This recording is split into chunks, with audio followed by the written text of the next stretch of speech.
नमस्कार डियर, प्रथम वर्ष से हमारा हिंदी भाषा शिक्षा में प्रमुखता और जो मैंने आज दोहरान करेगा अपना टॉपिक लिया है वो मौखिक अभिव्यक्ति के उद्देश्य। मौखिक अभिव्यक्ति की जाती है वो किन उद्देश्यों को लेकर की जाती है। मौखिक अभिव्यक्ति करना बहुत ही आवश्यक है। मौखिक एक कक्षा कक्ष में अध्यापक विद्यार्थियों से मौखिक रूप में कोई वार्तालाप करता है या किन्हीं प्रश्नों के उत्तर पूछता है और उसका कुछ लक्ष्य होता है। अब अध्यापक अपनी विषय वस्तु को समझा रहा है, विद्यार्थियों को कहाँ तक समझ में आई है या नहीं आई है, आगे उसे किस प्रकार से उनमें समझ विकसित करने हेतु उपायों को करना है या किन विधियों को अपनाना है या ये कह सकते हैं कि अपने शिक्षण में बदलाव लाना है, तो वो किस प्रकार से लाए। जब उसे ज्ञात होगा तभी वो उस बदलाव को ला सकता है। तो एक अध्यापक है मौखिक रूप में विद्यार्थियों द्वारा अभिव्यक्त किए गए विचारों भावनाओं को ध्यान में रखते हुए उनकी जो समझ है विषय वस्तु के प्रति उसको देखते हुए क्या करेगा, अपने शिक्षण के अंदर बदलाव ला सकता है। तो यहाँ पर हम कह सकते हैं मौखिक रूप में जब अगर मान लो एक टॉपिक अध्यापक ने पढ़ाया है, विद्यार्थियों को समझ में आया या नहीं आया है, उससे संबंधित वो प्रश्नों के उत्तर पूछता है, शब्दों के अर्थ पूछता है, तब जाकर उसे ज्ञात होता है कि विद्यार्थियों को समझ में कितना समझ में आया है और उसी आधार पर वो आगे का शिक्षण कार्य करवाता है। तो मौखिक रूप में जब विद्यार्थियों ने व्यक्त किया तभी अध्यापक को समझ में आया, तभी उसे ज्ञात हुआ कि विद्यार्थियों की समझ कहाँ तक विकसित हो सकी है। आइए हम लोग देखते हैं कि मौखिक अभिव्यक्ति है उसके लिए किन उद्देश्यों को ध्यान में रखकर मौखिक अभिव्यक्ति का प्रयोग किया जाता है। पहला है मौखिक अभिव्यक्ति के लिए मौखिक अभिव्यक्ति के लिए सुनकर समझने के महत्व, सुनकर समझने के महत्व को जानना। पहला उद्देश्य है मौखिक अभिव्यक्ति के लिए सुनकर समझने के महत्व को जानना। जो चीजें हम सुनकर और या जैसे कि मैंने उदाहरण दिया, कक्षा के अंदर शिक्षक है वो अपनी विषय वस्तु को पढ़ाता है तथा प्रश्नों के माध्यम से वो ज्ञात करता है, विद्यार्थियों जो प्रश्नों के उत्तर व्यक्त किए जाते हैं मौखिक रूप में अभिव्यक्त किए जाते हैं, उनके आधार पर वो ज्ञात करता है कि विद्यार्थी ने कितना सीखा है। वही कि मौखिक अभिव्यक्ति सुनकर समझने के महत्व को जानना होता है। अगला है मौखिक अभिव्यक्ति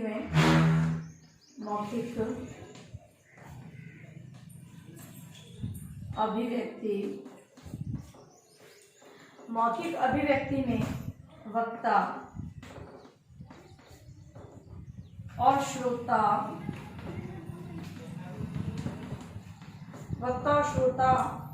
के पूर्व ज्ञान, पृष्ठभूमि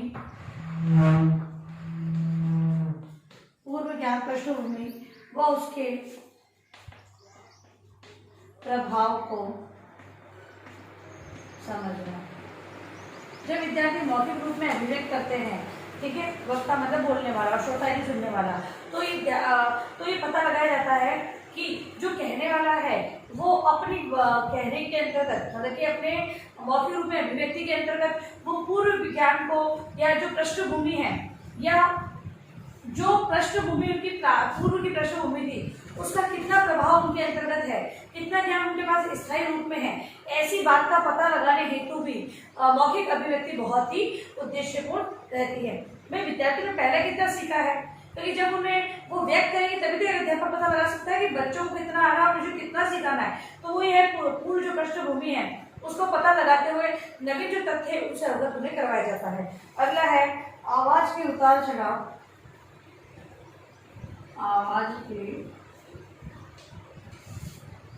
उतार चढ़ाव व संदर्भ के आधार पर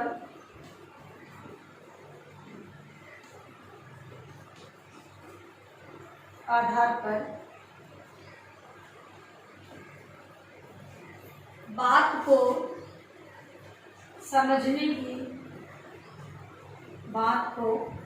समझने की कुशलता अर्जित करना।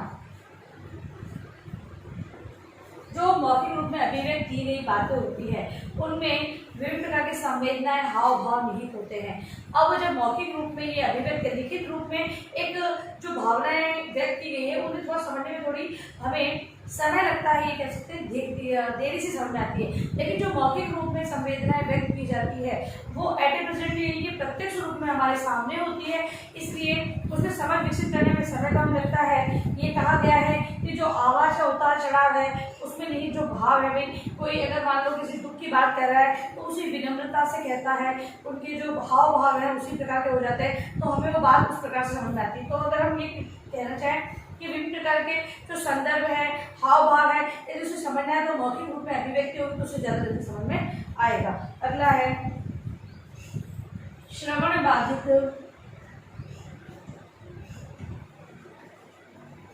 श्रवण बाधित व्यक्तियों की भाषा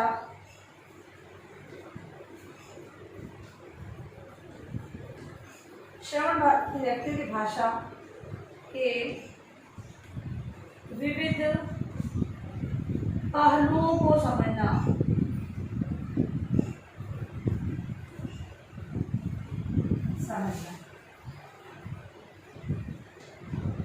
अब जो श्रवण, जो सुन नहीं सकते हैं उन्हें पूरी तरह से हाथों से जो कहेंगे सर को हिलाना, इस प्रकार से हम लोग जो ये कहेंगे संकेतों के माध्यम से उन्हें जब मौखिक रूप में व्यक्ति की जो मौखिक रूप में व्यक्त किया जा रहा है तो श्रवण बाधित व्यक्ति है उनके लिए इशारों से सारी बातें करना, बातों को समझाने के लिए ये मौखिक रूप में जो अभिव्यक्त मौखिक रूप में अभिव्यक्त किया जाता है, एक तो बोलकर किया जाता है, एक संकेत के माध्यम से किया जाता है। यहाँ पर हम श्रवण बाधित व्यक्तियों के लिए संकेत की बात करेंगे क्योंकि हम जो बोल रहे हैं वो उन्हें सुनाई नहीं दे रहा है, तो संकेत के माध्यम से भी हम लोग अपनी विषय वस्तु को उनके समझ प्रस्तुत कर सकते हैं, इस उद्देश्य से भी। फिर है आदेश निर्देश। आदेश निर्देश की भाषा एवं उनमें अंतर उसके अनुरूप व्यवहार का विश्लेषण। लिखित रूप में समझने में थोड़ी समस्या आती है, कहें कि समझ हमारी को बहुत अधिक समय लगता है समझ में, लेकिन मौखिक रूप में जब जो बात कही जाती है उसमें कहाँ पर तो आदेश दिया जा रहा है मतलब कि तुरंत उस कार्य को करना, और कहाँ पर निर्देश मतलब कि उनके प्रेजेंट में किसी भी व्यक्ति के लिए अगर मान लो मैंने ही कहा है कि आप इन प्रश्नों जो मैंने लिखा है बिल्कुल इनको उतारिए, तो मेरे निर्देश में आपको कार्य कर रहे हो, और एक है कि आप ये करके लाएंगे, मैंने ऑर्डर दे दिया आपको। आदेश और निर्देश की जो भाषा होती है उसमें अंतर करने के लिए कि कहाँ पर हमें आदेश दिया जा रहा है, कहाँ पर हमें निर्देशित होते हुए कार्य करना है, इसका पता लगाने के लिए मौखिक अभिव्यक्ति उद्देश्यपूर्ण रहती है। अगला है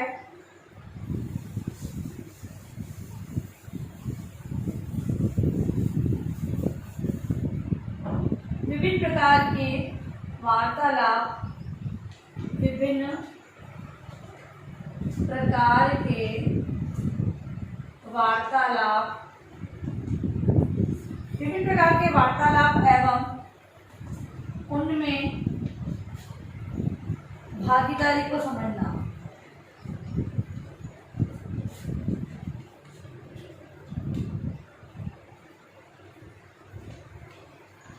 विभिन्न प्रकार की वार्तालाप और उनमें भागीदारी मतलब कि जो विभिन्न प्रकार की वार्ताएं की जाती है किसी विषय पर आधारित की जाती है। जब मौखिक रूप में सब अपने अपने वक्तव्य को रखते हैं तो हमें ज्ञात हो जाता है कि वो वार्तालाप किस पर आधारित है, और उसमें अगर मुझे भागीदारी भी निभानी है तो मैं किस प्रकार निभा सकती हूँ, ये सारी जानकारी प्राप्त करनी है तो मौखिक रूप में अभिव्यक्त किया गया कार्य उसके आधार पर हम अपनी अभिव्यक्ति प्रदान कर सकते हैं। अगला है जनसंचार। जनसंचार माध्यम से प्राप्त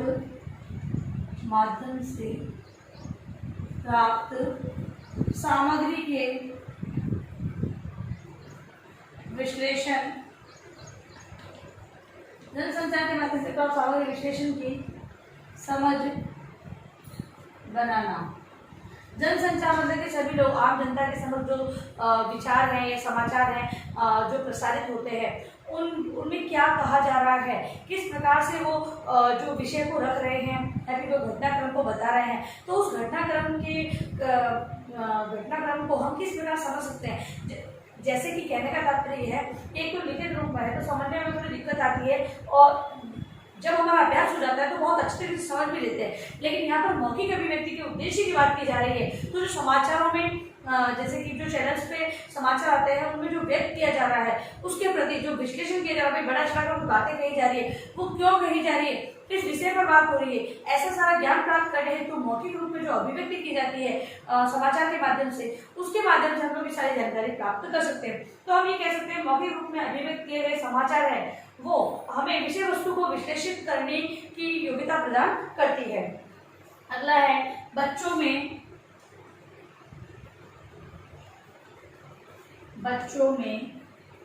मौखिक अभिव्यक्ति विकास हेतु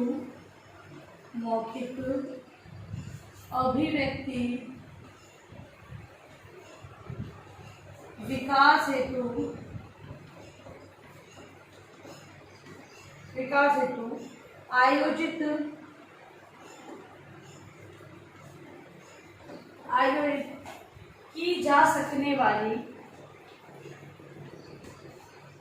आयोजित की जा सकने वाली गतिविधियों की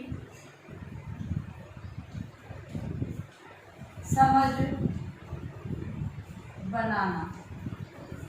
अब मौखिक रूप में जो अभिव्यक्ति बातें की जा रही है, अब बच्चों का जो विकास किया जा रहा है मौखिक रूप में, अगर मान लो गतिविधि मतलब कोई गतिविधि आयोजित की जा रही है, मौखिक रूप में जब उन्हें समझाया जाता है तो उन गतिविधियों के प्रति जो समझ है उसको विकसित किया जा सकता है। जैसे मौखिक रूप में हम ये कहेंगे कोई गेम्स खिलाए जा रहे हैं, अब गेम्स के जो नियम है, एक तो लिखित रूप में उन्हें समझने में दिक्कत आएगी, लेकिन वही अगर अध्यापक या जो भी गाइड होगा वो उन्हें मौखिक रूप में वो नियम के बारे में बता देगा, प्रैक्टिकल करते हुए बता देगा, तो विद्यार्थी क्या करेंगे, उनके अंदर वो नियम बिल्कुल अच्छी तरीके से स्थायी रूप से उन्हें समझ में आ जाएंगे, तथा जब वो गेम खेलेंगे तो वो नियम उसे रिमाइंड होते रहेंगे। अब देखिए अपना गृहकार्य प्रश्न आप लोग, ये थे मौखिक अभिव्यक्ति के उद्देश्य। इन उद्देश्यों से ही बालकों की समझ मौखिक अभिव्यक्ति द्वारा अपने विचारों को आदान प्रदान या संप्रेषण का माध्यम मौखिक रूप माना जाता है।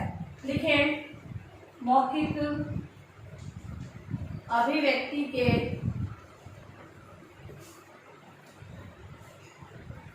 उद्देश्यों का वर्णन करें। ये है आपका गृहकार्य प्रश्न, जिसे अनिवार्य रूप से आपको लोगों को करना है। और अंत में इस महामारी के दौर में कम से कम आवश्यक कार्य घूमने पर घर से बाहर निकले, यदि बाहर जाते हैं तो 3 बातों का विशेष ध्यान रखें, मास्क लगाएं, सोशल डिस्टेंस में और हाथों को बार बार सैनिटाइज करें। सोशल मीडिया से धन्यवाद।